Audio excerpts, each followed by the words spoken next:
There's been a wave of protests across the country over service delivery and housing. Last week, Alexandra residents brought the township to a halt, and a day after, protests erupted in Tshwane. This morning, more than 150 residents in Kagiso, west of Johannesburg, went on the rampage, blocking roads with rocks and boulders and burning tyres. They're protesting over electricity cuts. Our reporter, Nozintombi Miya, is standing by in Kagiso for us. Nozintombi, what's the latest?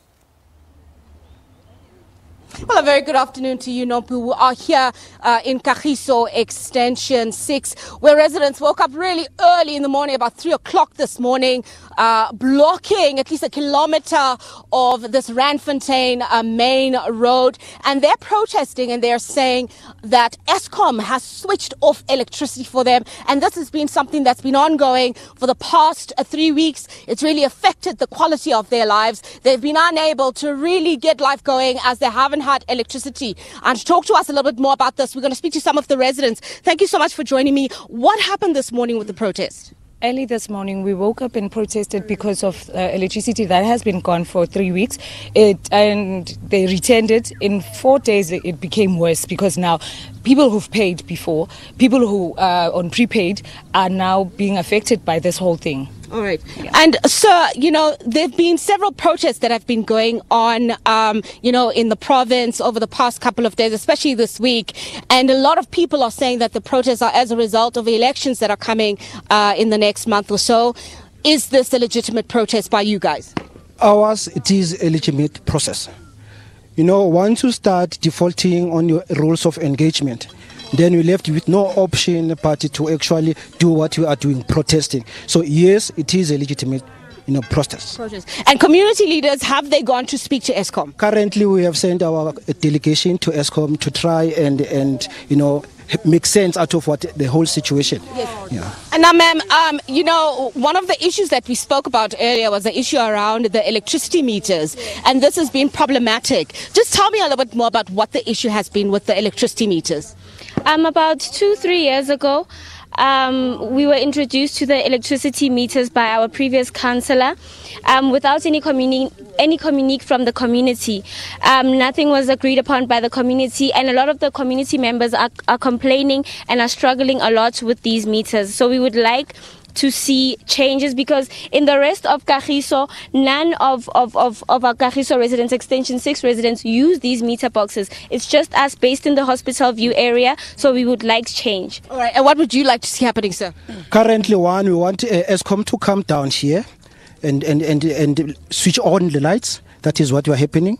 And then secondly, we would like to engage Eskom further in terms of our current challenges with regard to electricity. Yes. But we would like Eskom to come down and switch on the lights and engage him on the table. All right, Nanompu, that's just some of the views from the community members, but we also have the police here. Thank you so much for joining me, Kay.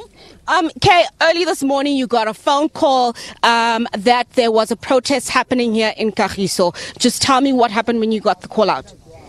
Yes, indeed, there is a protest here in Kagiso. It's not only here in Kagiso for that matter. Yes. And you're quite right, Kay. There's several protests that have been happening across the country. Yes, indeed. When we arrived, we found that this road is barricaded, and we engaged with the community members. They indicated that there are people who went to Eskom to talk to them about the electricity, so they are waiting for the feedback now. Yes, it's been quite a volatile week, specifically here for this province of Gauteng. How many protests have you had to deal with? We've counted about 10 protests so far. How many protests have you dealt with? We had a number of protests in Pretoria, in Vaal, in Beggersdal, Randfontein, in Magaliesberg here in Kagiso, as well as Roodepoort this morning. So it's a number of places where we have been engaging with the community in terms of protest. And have police, deployed more resources to deal with the protests that have been popping up? Yes, as you can see, the police are around, and all over where the protests are, the police have been deployed. What is very important is for the community to engage with the relevant authorities so that they can resolve their problems. All right, great. Thank you so much. That was Kema Kubela from the police. He is here with the police, making sure that they're keeping a very close eye on the protest that's continuing here in Kagiso Extension 6. We've spoken to some of the residents who've told us what their concern is. They're protesting over a lack of electricity. They say Eskom has switched them off for the past 3 weeks, and they want electricity returned back to the community. With that, it's back to you in the studio, Nompu. All right, Nozintombi, we'll keep a track of that story with you as the day progresses.